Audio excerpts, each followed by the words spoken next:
Good evening. The top stories on 6 News this hour. Anthony Albanese and Joe Biden sign a clean energy agreement on the sidelines of the G7 as the US President apologises for not being able to come down under. Labor marks 1 year since their election victory as the LNP prepares for a by-election in the seat of Fadden after another ex-minister resigned from Parliament. Queensland Premier Anastasia Palaszczuk says she's heard the message loud and clear that her government needs to do better as fallout from a cabinet reshuffle continues. And Florida Governor Ron DeSantis now expected to formally enter the race for the Republican presidential nomination in 2024. We begin this hour with the latest from the G7, and Prime Minister Anthony Albanese and US President Joe Biden have signed a clean energy deal on the sidelines of the summit just days after Biden was forced to cancel his trip down under. Both leaders have outlined their statement of intent, which says that the US supports Australia's actions towards becoming a renewable energy powerhouse globally and in the Indo-Pacific region, and Australia welcomes the US's actions to transform its domestic energy and industrialist base to lead the establishment of a global clean energy economy. Biden was unable to go to Australia as planned over ongoing debt ceiling negotiations in the US Congress. He is now apologising over that. Again, I truly apologize to you for having you to come here rather than me being in Australia right now. But we have a little thing going on at home I got to pay attention to. G7 leaders have all also agreed on an initiative aimed at countering economic coercion and promising action to deter actors, apparently referring to countries like China and Russia from threatening trade boycotts for political purposes. Labor is today marking exactly 1 year in power with the 12-month anniversary of the federal election. It comes as another federal by-election approaches in the seat of Fadden, this time after LNP MP and ex-minister Stuart Robert resigned. Rod Lincoln Holmes has the latest. Exactly 1 year on from the federal election,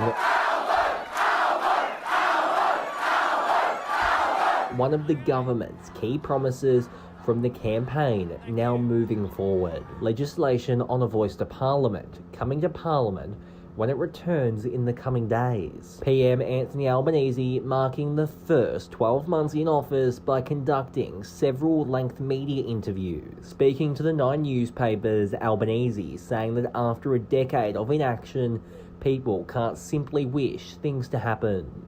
We need to see outcomes in terms of candidate selection as well, and these are very important tasks for the party. It's an ongoing task, and it's one that needs to reach a crescendo at that point of the next election to give voters the confidence that we heard messages from the last election.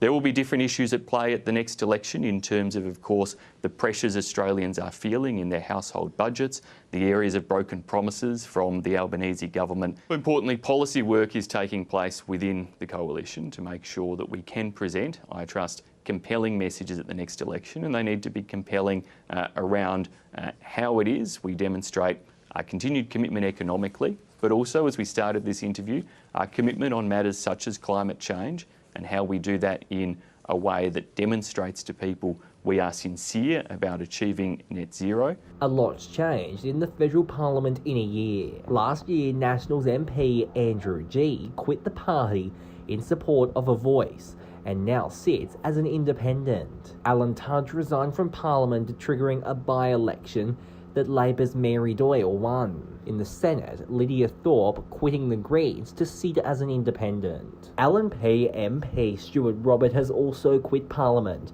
with a by-election in his seat of Fadden expected in the coming months. Two candidates have entered the race so far, one from the Australian Citizens Party and independent Belinda Jones.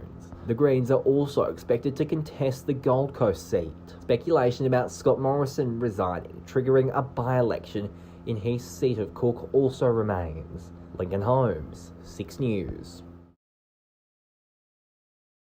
2 men have been arrested after a body was found in a metal cabinet on New South Wales mid-north coast. The 22-year-old man's body was discovered in a large container after a missing persons investigation by police, with one man arrested in Sydney and charged with murder. A second man in Brisbane has since been arrested. An application for his extradition to New South Wales was made by authorities this morning.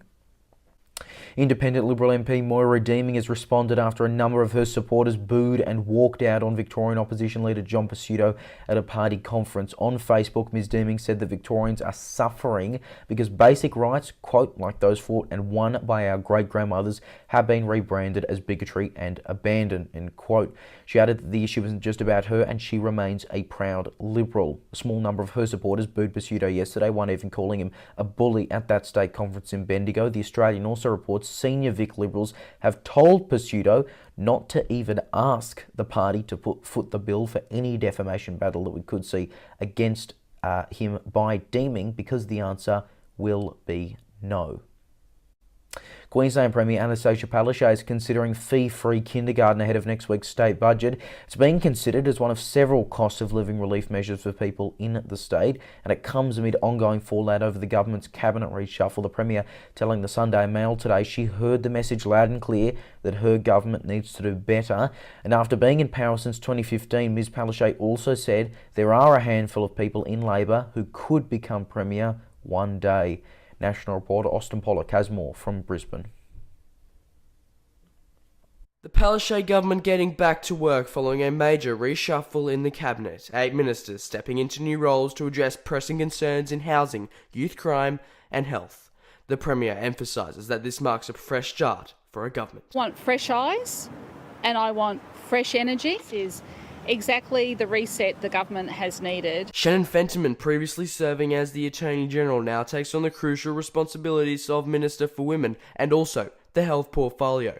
Fentiman switches positions with Yvette Darth, who assumes the role of Attorney General and Minister for Justice, along with the additional duty of addressing domestic and family violence, coming just days after the backing of her place in the health portfolio. Will the Premier act to remove the Minister? The answer is no. The Premier holds the view that there was more that we could have been doing and thinks that there's someone else who can do that better. I respect that. Taking imminent action to tackle these pressing issues and getting the community back on the government's side is of high importance for the Premier.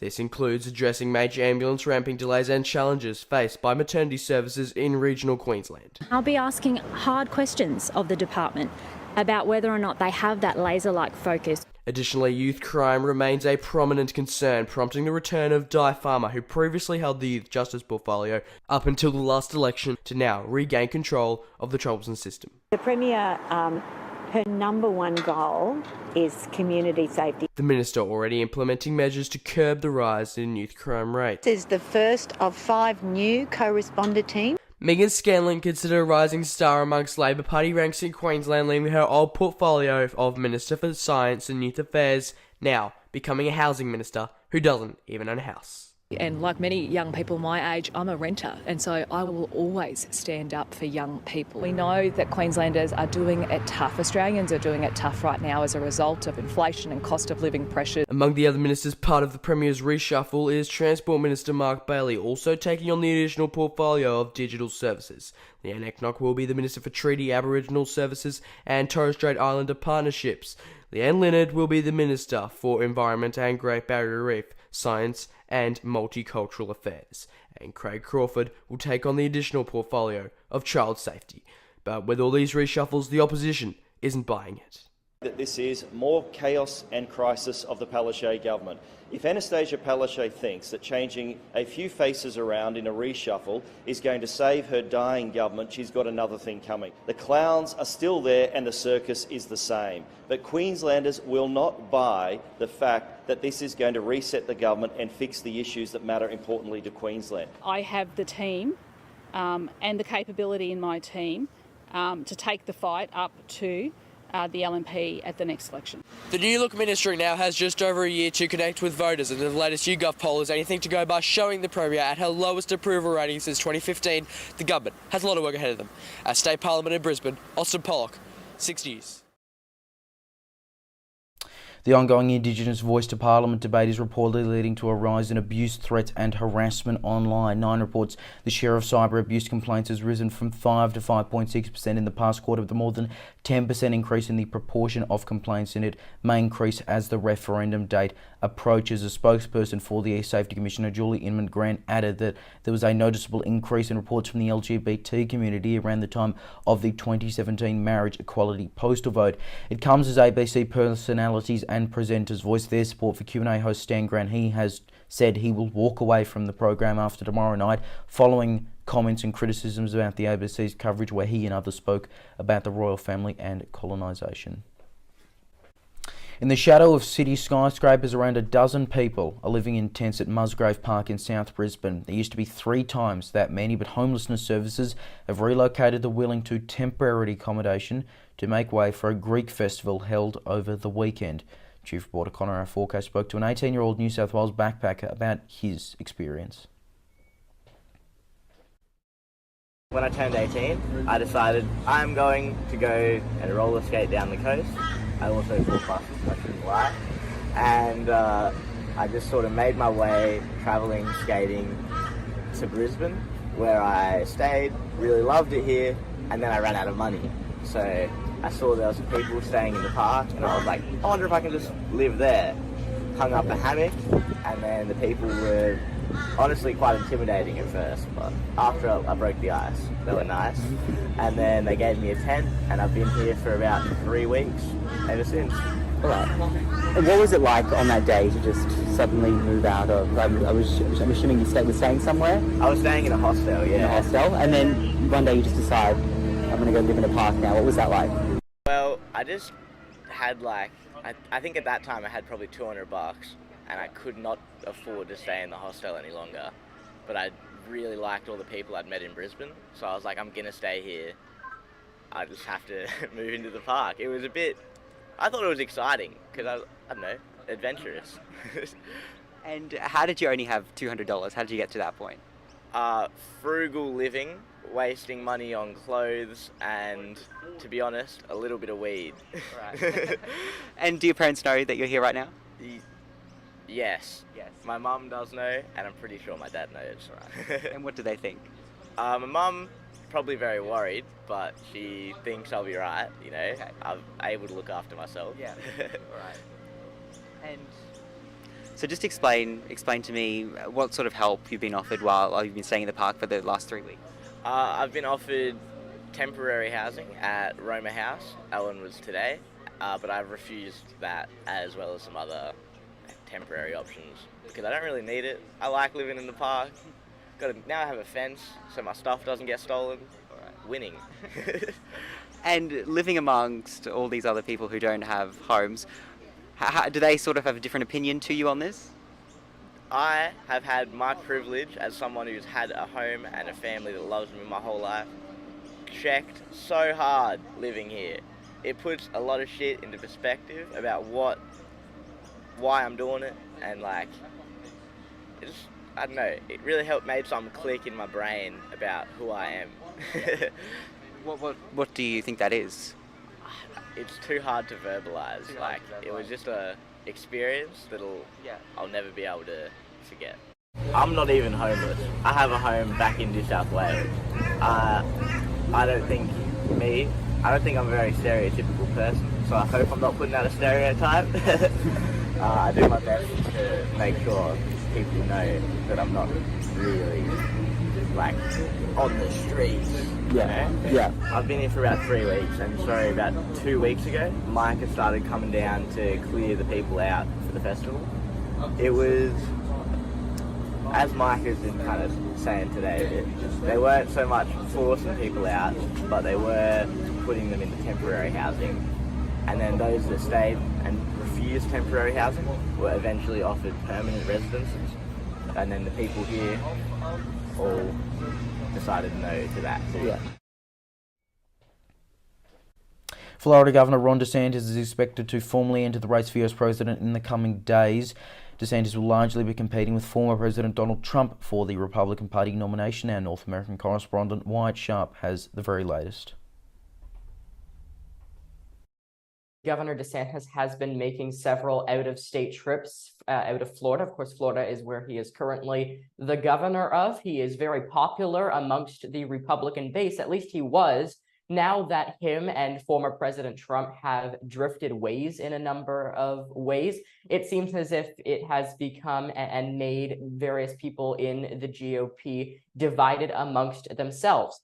looking at what Governor DeSantis has really been up to, he's almost been out of Florida as much time as he's been in Florida. He's visited many states in the U.S. He's visited Missouri, where he did that, visiting Kansas City in mid-January. He also made visits to New York City, as well as South Carolina, Texas, Iowa, Chicago, and many other states as well, touting various issues.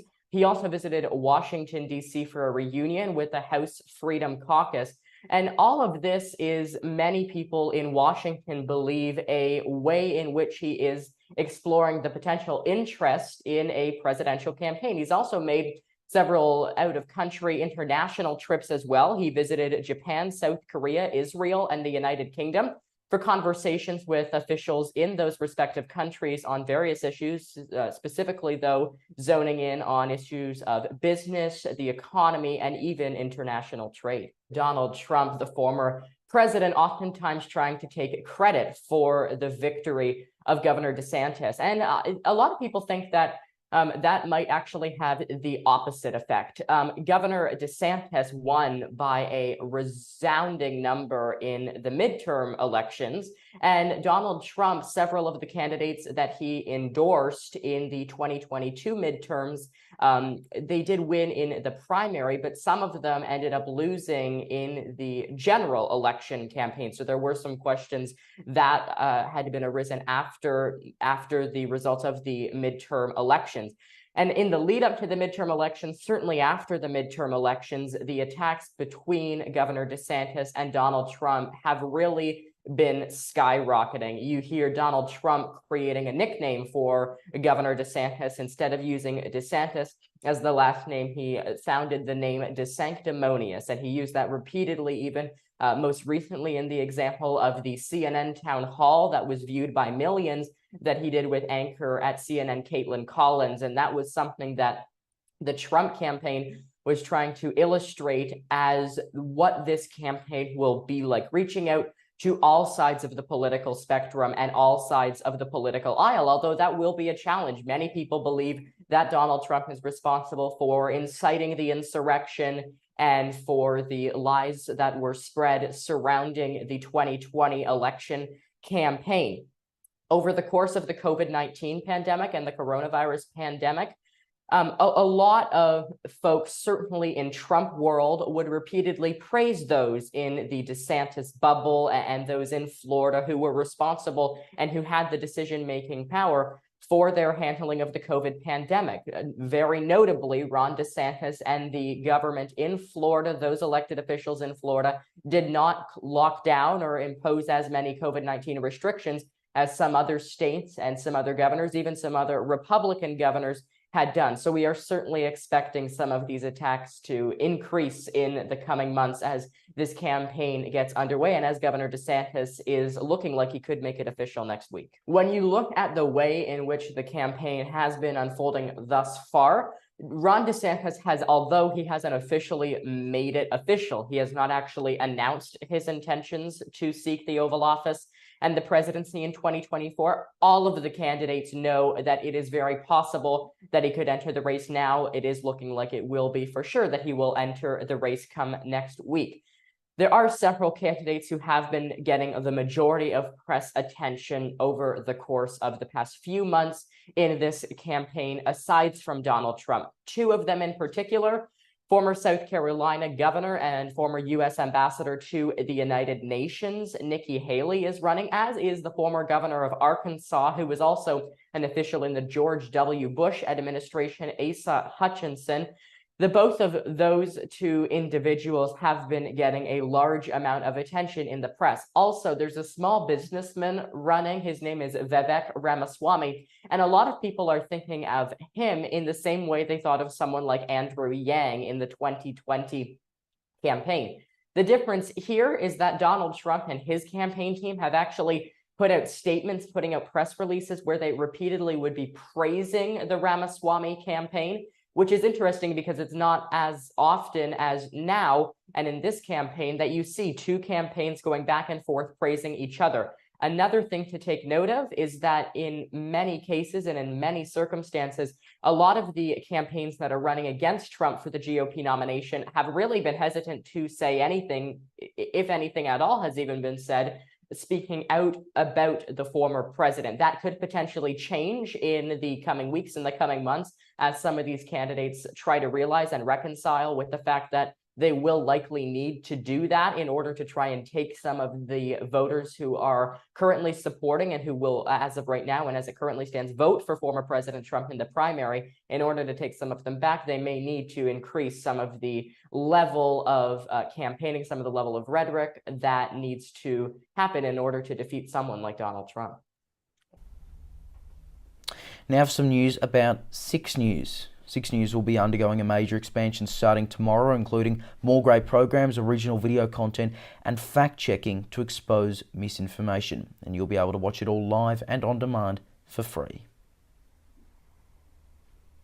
From starting as a weekly bulletin to covering news on air and online 24/7, Six News Australia will undergo an expansion with a focus on breaking news, live coverage, and on-demand original videos and stories. Programs like Fact Check will continue to air, holding politicians and the media to account and exposing misinformation.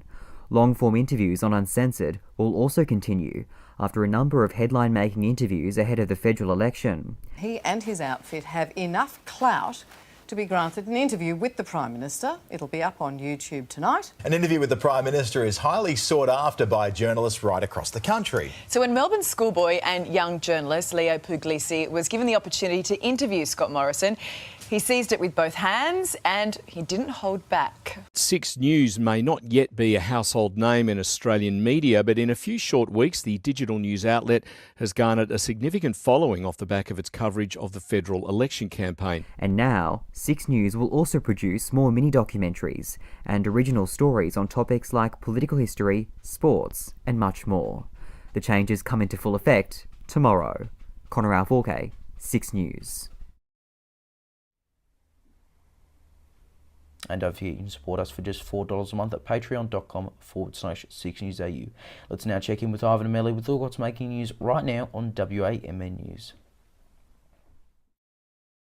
Thanks, Leo. Tonight on WAMN News, lessons not learnt. Unrepaired infrastructure following floods anger WA residents as senators from Canberra descend for a listening tour. An exclusive interview coming up. Also tonight, 24-hour shifts for nurses. Health workers facing punishing hours at Fiona Stanley Hospital as staff shortages drag on.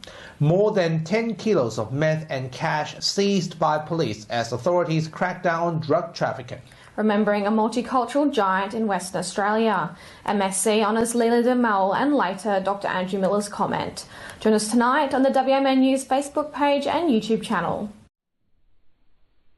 Alright, now to tomorrow's weather forecast right across the country. Brisbane will be sunny, 22 degrees, 28 in Sydney, a double 14 in Canberra, starting the day at -1 in the capital though, 17 in Melbourne, 14 in Hobart, Adelaide 16, 20 in sunny in Alice Springs, up to 23 in Perth, and in Darwin a warm top of 31.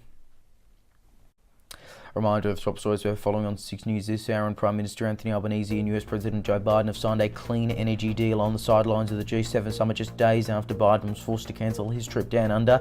He has now apologised over that after missing out on his Australian trip due to debt ceiling negotiations in the US Congress. And Labor is today marking exactly 1 year in power with the 12-month anniversary of the federal election. It comes as a by-election approaches in the seat of Fadden after LNP MP Stuart Robert resigned. And that is 6 News for this hour. There is more news 24/7 on our website, 6newsau.com, and on social media. Just search 6NewsAU to find us. More news coverage continues right after this. For now though, I'm Leonardo Puglisi. Thanks for your company. Good night.